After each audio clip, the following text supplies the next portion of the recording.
My name is Carol Rosen. In 1974, after being a sixth grade school teacher, I was introduced to the late Dr. Wernher von Braun in the U.S., the father of rocketry.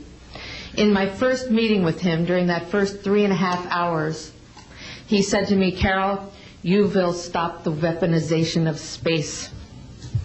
And I said, teachers don't stop until June. He said, no, you have to understand, this is February, and we have to prevent the weaponization of space because there is a lie being told to everyone that the weaponization of space is now first being based upon the evil empire, the Russians.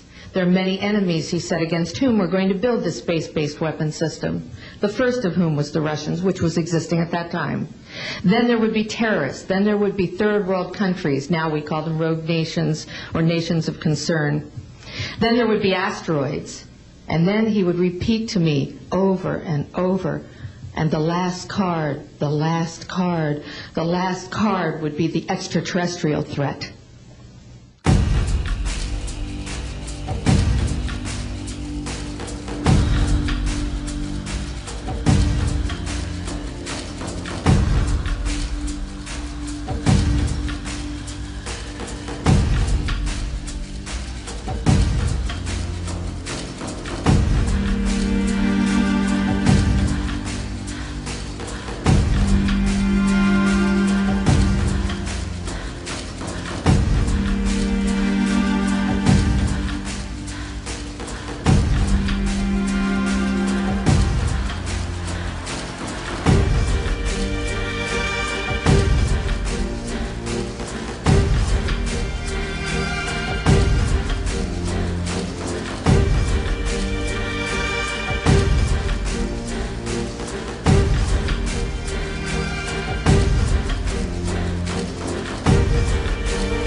And then he would repeat to me over and over, and the last card, the last card, the last card would be the extraterrestrial threat.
Mr. Prime Minister, Mr. Defense Minister, General, allow me to introduce myself. My name is François Rousseau. I'm in charge of an informal research group, which does not appear in your organization charts. Our president, to whom I personally and exclusively refer, thought it useful, if not necessary, that I clarify for you a certain number of issues. You think that as initiates you're better informed than most people. Allow me to doubt it. At this very moment, things are taking place. They are somehow serious enough for the informations and documents that I kept for you be revealed to you now. In a word, a manipulative operation unparalleled to this day on a planetary scale is being implemented and will be the final subject of my talk. As regards our era, everything in reality started just before World War II. Hitler had broken certain taboos, such as taking recourse to occultism and secret societies. The Ahnenerbe, a Nazi organization assigned with, among other things, archaeological and anthropological research, found this during an expedition to Afghanistan. This flying object is called Vimana, or Astra, by the Hindus. Moreover, during exploration of the subsoil by the Russians and Chinese in 1927, traces of a very ancient nuclear explosion were detected. Certain sedimentary layers had been atomically vitrified 50,000 years ago. The very same phenomenon can be observed around today's nuclear test sites. One must understand that Hitler, thanks to these discoveries which he took highly seriously, was going to open a Pandora's box which no government, whether friend or enemy, wished to close afterward. Behind tragic history, which we all know, lies a theory based on the existence of full moons associated with the four geological cycle. According to Hans Erbiger, founder of the world ice theory, the Earth had undergone 4 semi-global extinctions of life due to the fall of one of these moons. Effectively, as one goes along, the satellite moved closer, gravity changed and triggered some deep mutation of the genetic standard, thereby creating a race of highly intelligent giants measuring approximately between 10 to 13 feet tall. Several tens of thousands years later, the moon crashed, the impact causing a serious rise in sea levels and a nuclear-like global winter. This race of giants was to disappear due to a terrestrial gravity which had grown too powerful and incapacitating for their unusual size. Hitler was initiated to these doctrines, and contacts with Tibet in particular were frequent. The Nazis sought contact with the survivors of ancient civilizations, holders of ancient technologies like the previously described Vimanas. One of these civilizations spread out over the entire planet more than 600 pyramids made of stone, earth, and even iron. These pyramids are almost all pointed in the same direction, all have the same proportion as number pi, and all situated in magnetotelluric nodes. The oldest are in Asia. Two of them are submerged, one south of Japan at Okinawa, another south of Cuba. These two were built about 12,000 years ago. I began by this more archaeological reminder for this reason. Our civilization is the fourth of the cycle which I described previously. Yes, I know that might well hurt our pride. We're neither the first nor the last. One must understand that the study and understanding of several recovered prototypes were the absolute priority to ensure Nazis' domination over the skies. The Allies, in parallel, focused on mastering atom and creating the first nuclear bombs. These secret bases were the center of all research supervised by the Nazis. In one of these bases worked Victor Schauberger, father of the Nazis' UFOs. Schauberger headed the Real Society in charge of anti-gravitational research. He died in 1958 in Texas, while working under protection of the United States on the improvement of his own flying saucers, which have since become American. You will quickly understand that 70% of unexplained aerial phenomena are human in origin and in no way extraterrestrial. Once World War II was over and Nazi technology had been systematically plundered by both Americans and Russians, the first challenge was to carry on and even complete the Nazis' research in great secrecy. The program, called Project Rainbow, especially known for the Philadelphia experiment, was the immediate proof. Mathematician von Neumann, who collaborated with Albert Einstein and Nikola Tesla on behalf of the Navy, succeeded in accidentally teleporting a Cannon-class destroyer escort, the USS Eldridge.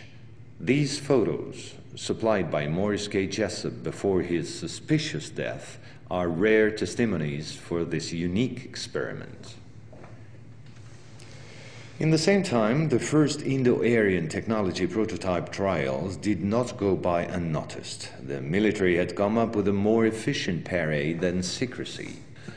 At about the same period, Kenneth Arnold, U.S. Air Force pilot and CIA agent, launched the greatest operation in manipulation ever concerning the existence of UFOs. Making people believe they didn't exist was not the right solution and clearly insufficient. Discrediting enemies and frightening the population by systematic misinformation proved far more efficient. UFOs and parahuman belong henceforth to the movies, television, and collective paranoia, and not to the realm of scientists, as it should have been the case.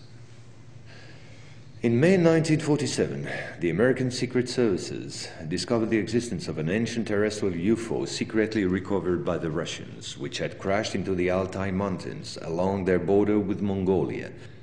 Tension between the two blocs immediately rose a serious notch. The discovery was spectacular, and so not to lose face, the Pentagon, in tandem with the CIA, decided to tell lies and imagine a huge bluff to convince both the Russians and the world at large that they too recovered a UFO in Roswell in July 1947. Of course, it wasn't true, but the bluff worked all the same. In February 1949, just after the so-called Roswell incident, a UFO was photographed and filmed in Antarctica. It was the first photo of this type of a cigar-shaped object. Other appearances were then to follow in one another by cyclic waves. At the same moment, the Apollo program, headed by Wernher von Braun, was in full swing, and Dr. Braun in no way favorably welcomed the demand for paranormal experiments, which nevertheless took place during certain Apollo missions. This is the last known experiment on psychic and telepathic amplification, as well as detection of psytron particles emitted by the yogi towards the Apollo capsule. But these tests were all eclipsed by the systematic appearance of unidentified objects around orbital flights and the discovery of traces of civilization on the moon.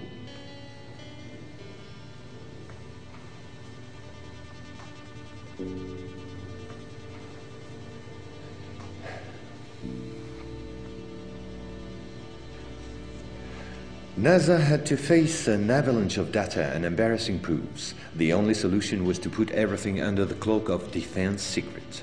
In 1971, the Jason Directive set up a special retouching service whose purpose was to erase all signs of civilizations or ruins on the moon, especially in those photos intended for the general public and the press.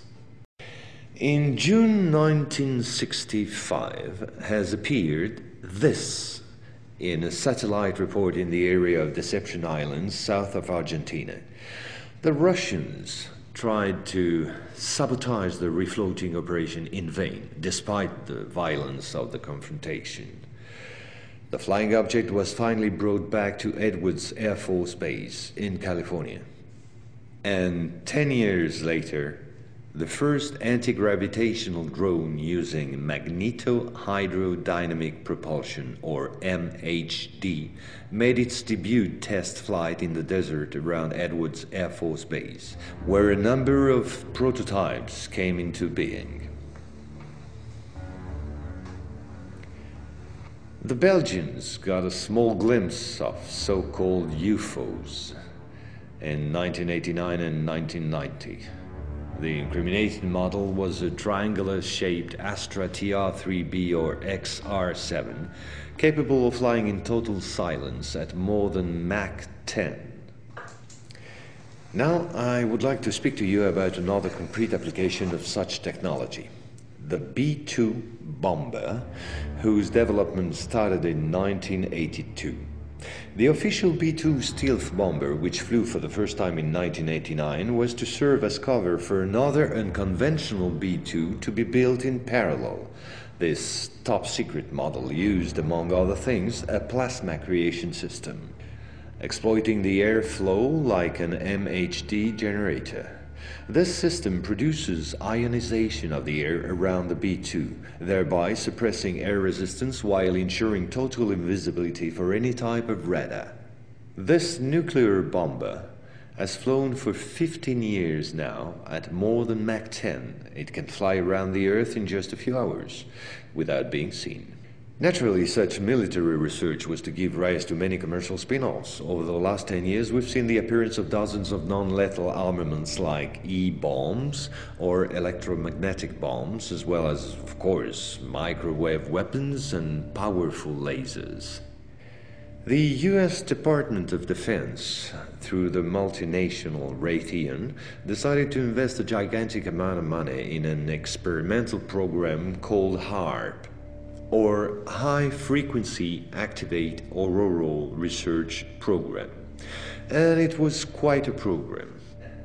Officially, the base in Alaska studies the ionosphere. In truth, the real possibilities of the installation are enormous. Climate manipulations, deep detection of underground base or deposits, silent and remote destruction of any object, and most important of all, manipulation of human behavior. So in 1996, a Russian satellite discovered in Antarctica the almost intact wreck of an immense spacecraft, revealed by the melting of the glaciers. The ice samplings indicated a crash date some 24,000 years ago. At the same moment, a volcanic eruption on the Deception Islands, the same islands as before, forced the Russian to request help from the United States, given the urgency and importance of recovery of the vessel.